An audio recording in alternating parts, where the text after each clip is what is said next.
You're watching TVC Breakfast. Let's get to our next discussion now. On the 25th of August 2020, the Africa Regional Certification Commission for Polio Eradication officially declared Nigeria and the rest of Africa free of indigenous wild polio virus. However, the country is now witnessing an outbreak of the mutant polio virus, which is generating a lot of concern across the country. But the National Primary Healthcare Development Commission says that these non-wild polio viruses, though being reported in many other countries, are not as virulent as the wild polio virus. The Commission says the virus originated because of normal changes in the reproduction of viruses on the environment, and that malnutrition occasioned by increasing poverty is a predisposing factor in exposed children. Although the government says it has put plans in place to curtail the spread of the virus, it is concerned about the misconceptions about the current outbreak. That's the crux of our discussion now. Joining us via Zoom to address this misconception surrounding the mutant polio virus is the chairman of Nigeria National Polio Plus Committee, Dr.Tunji Funsho. Dr. Funsho, it's good to have you join me this morning. Thank you for having me on your program. Great. Now, first of all, let's commend all of you for what you're doing to ensure that the polio is stamped out of Nigeria. One can only imagine the challenges that we all face, you know, having sleepless nights to work things around and achieving this feat. But talk to us basically. Nigeria, we all celebrated when Nigeria was declared polio free. What are some of the challenges that you're facing right now with this mutant part of the virus that we're seeing or hearing about? Thank you very much again. Good morning. When we were certified wild polio virus free in 2020, you know, I did say before we were sleeping with both eyes open, but now that we have been certified polio free, we can sleep with one eye open. Because as long as there's, you know, polio in any part of the world, no country is safe. That is why countries that have been polio free for more than 3 decades still give their children, you know, the polio vaccine, because that is the only way they can ensure that it doesn't get imported back into their countries, because the virus is only, you know, a plane ride away. So there is that challenge to ensure that we keep the wild polio virus at bay. The challenges that we're facing now is with this mutant, you know, polio virus, which, as you explained in your introduction, is a combination of factors that have led to it. Yes, you know, there are issues of malnutrition, but the thing is with viruses, once they remain in an environment for a protracted period of time and have the opportunity to be transmitting from one host to another, in this case the human host, for their survival, they mutate because they know we too are trying to get rid of them. And that is almost, you know, similar to what we're seeing with the COVID-19 with, you know, Delta, Omicron, and so on. Viruses, you know, have a tendency to mutate if they stay too long in an environment and they find hosts. So part of, you know, the challenges we're having is that we have suboptimally immunized children. COVID-19 actually put spanner in the works because we had to stop a lot of activities for about 6 to 8 months in this country in 2020, which left a large number of children unimmunized against not only polio but other vaccine preventable diseases. And then add to that the poor sanitary environment in which a large section of our population live. So you are creating an opportunity for the virus to have access, you know, to the child. Unsanitary water leads to breeding, you know, of all kinds of infections. In the case of polio virus, it is excreted in stool, gets into sewage, contaminated water from sewage gets to the child can get infected if they are not fully immunized. All right. So there's that aspect. Okay. Now, Dr. Funsho, okay, let me ask this. The point there is the polio virus have been with us for a period of time. Now that we are talking about the mutant virus, was this expected? Yes, because we've seen it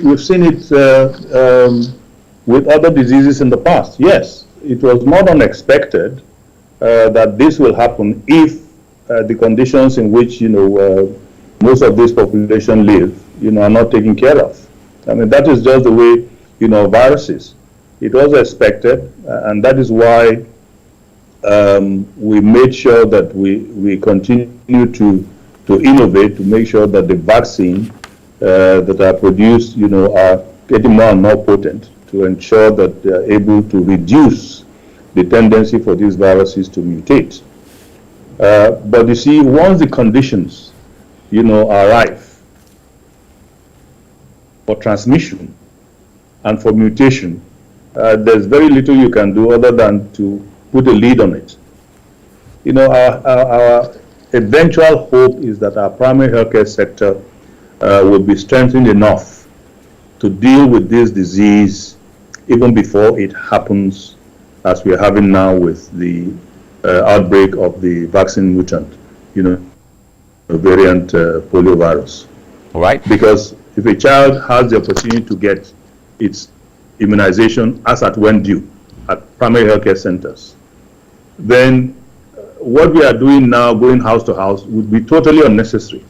It is just a stopgap effort to make sure that children who have not been able to access immunization are accessed.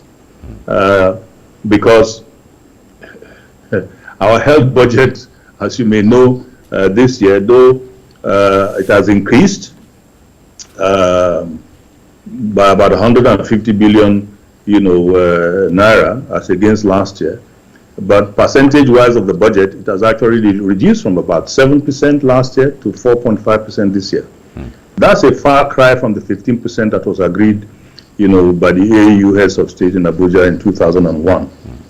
So we really need, in order to prevent this kind of situations happening in the future with any other disease, for that matter, all right, is to ensure that we have a robust primary healthcare infrastructure, and that requires funding from all tiers of government. All right. So what happens to the polio-free status or certification that we got now? At this time, we're seeing the mutant polio virus. What happens to that certification?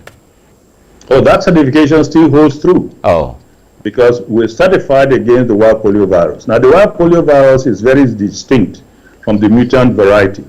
And the good news about that is that, and that has happened in about 15, of the about 21 countries in the world that have had this vaccine mutant virus in the last, few years, is that when you have at least two outbreak response, that is going house to house and giving them this potent vaccine, if you do two of that, you put a stop to vaccine mutant, virus, which is not the case with the wild polio virus. So it is much easier, usually, if you have a very good quality outbreak response, which is going house to house, generally within 2 weeks and 4 weeks interval from the first dose to the second dose of the vaccine. For this particular purpose, you can put a lid to the outbreak.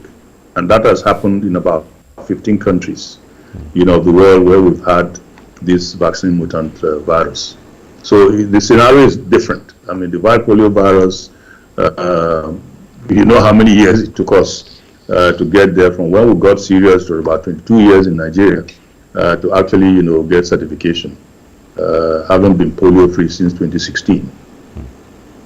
All right. As it is now, with this mutant virus, what new strategy are we going to adopt to stamp it out the way we fought the wild polio virus? Well, the strategies are about the same. Okay. In the sense that it requires vaccine. We need to have the vaccines, but getting the vaccine is not enough. We need to have the vehicle to get the vaccines into the mouths of children. And that requires a robust cold chain system, which again at the primary healthcare center level, before it gets to the child. It requires, funding, as I've mentioned, earlier.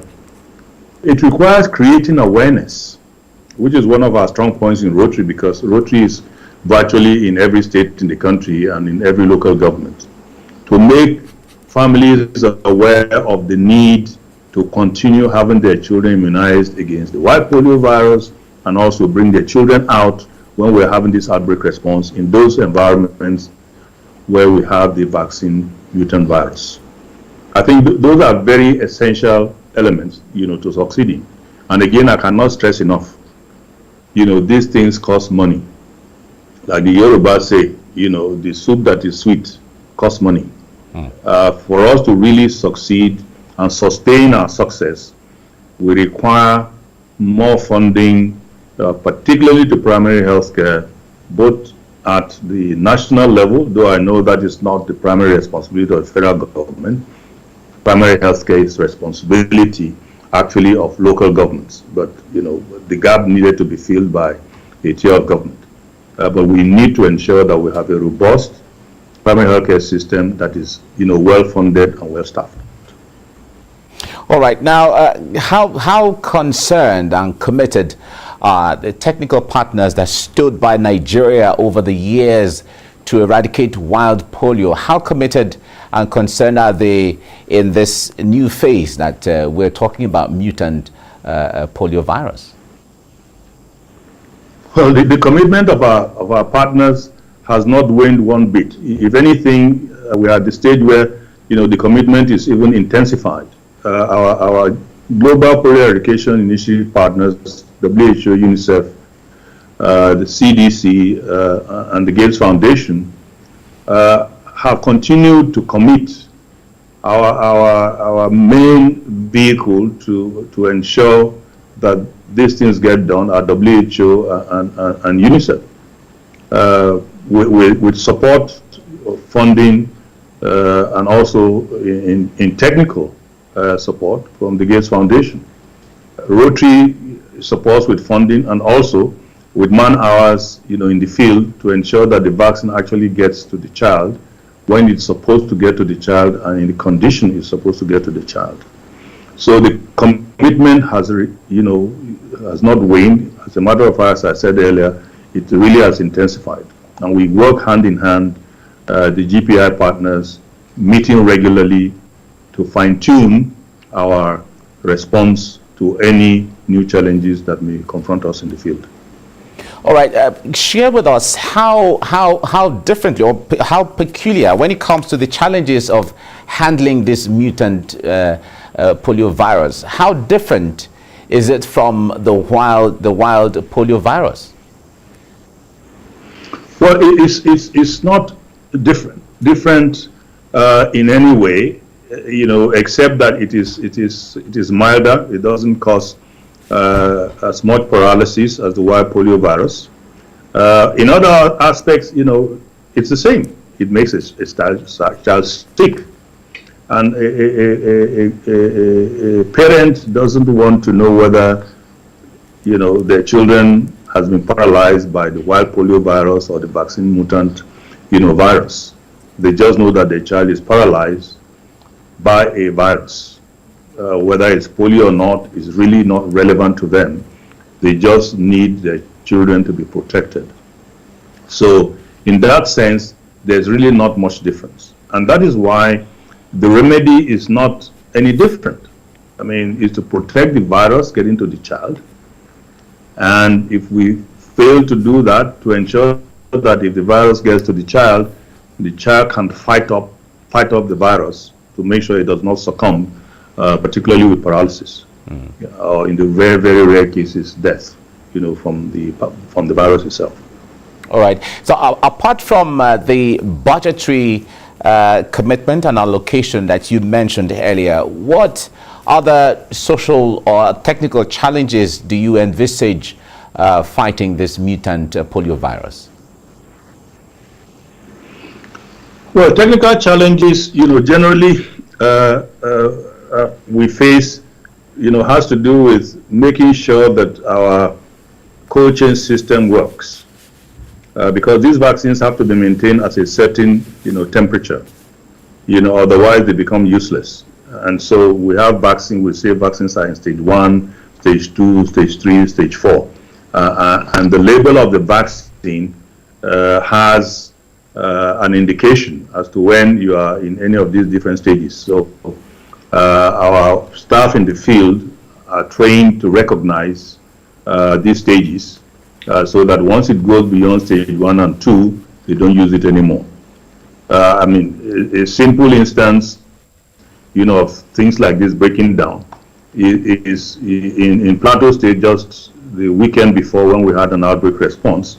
One of our senior Rotarians who was monitoring got to a cold room and found that, the solar freezer was not freezing so that they can get the ice packs into the vaccine carriers that the vaccinators actually take to the homes. And the vaccinators were actually taking the ice packs to their homes to freeze in their own domestic freezers so that at least the vaccines can remain cold in the field. And what did he discover on looking around? The solar panels were all covered with layers of dust. And all they did was, to clean the solar panels, and boom, the freezers, were back, to operation. So those are some of the, logistic issues or technical issues you face in the field. Making sure that that vaccine gets to the child at the right temperature. And it can be a daunting task sometimes in rural environments where electricity is a premium and where, maintaining a generator and fueling generators can be quite expensive. All right, share with us how, because some of these challenges that we have when it comes to the actual child, where they locate, they are either in one state or another state, and based on the statistics, we break this data down sometimes based on states, how many cases we have in this state, in that state, and all of that. How are state governments committing to this fight against the virus, especially moving to this stage now where we're talking about the mutant polio virus? How are states committing to it? Well, it varies from state to state. I think, with due respect, to a lot of, the states, we're not getting the full commitment that we require to support, the program, particularly when we're doing the supplemental immunization activities. Perhaps because since Nigeria has been certified polio-free, they have more pressing responsibilities, to put their resources at. And that is part of the task that, Rotarians have set up, for themselves, paying advocacy, visit, to state, governors, just to remind them. Because as you know, they don't get all the information they are supposed to get because of the myriad activities they're engaged in. So one of the things that Rotarians do is to engage the state governors and explain to them, let them see how their state is performing and which areas that we require them to assist to make sure that we overcome, the current challenges with the mutant virus. So it varies from state to state. Some states are much more involved in it, and other states, seem to have moved on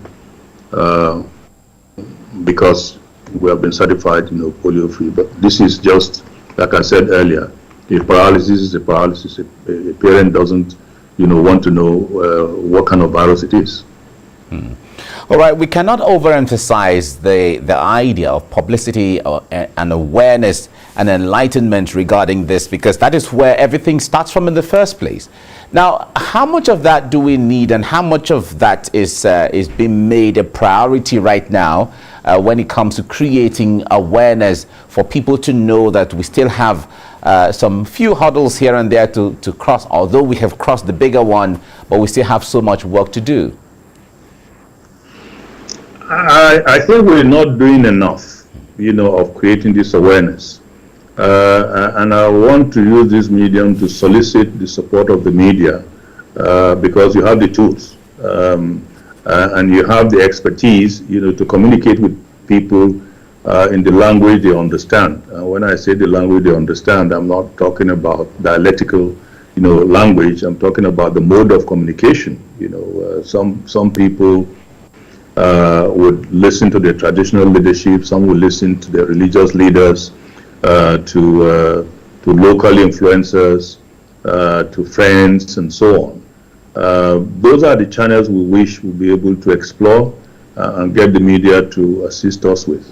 Of course, we need to do this on an ongoing basis, not just the occasional time that we're going to actually do outbreak responses. I mean, we face this in the field. We go to some estates, and number one, they're not aware that this exercise is going on. And number two, they don't have sufficient information to give them confidence that what we're doing, number one, is coming from the government, and number two, that their children are safe to get the vaccine. So we need to continue creating this awareness on a continuing basis to ensure that these outbreak responses, when they do occur, every household is aware, so that when we knock on their door, they say, you have come, and then allow us to have access to their children for the purpose of giving those 2 precious drops to prevent their children from succumbing to the polio virus. All right.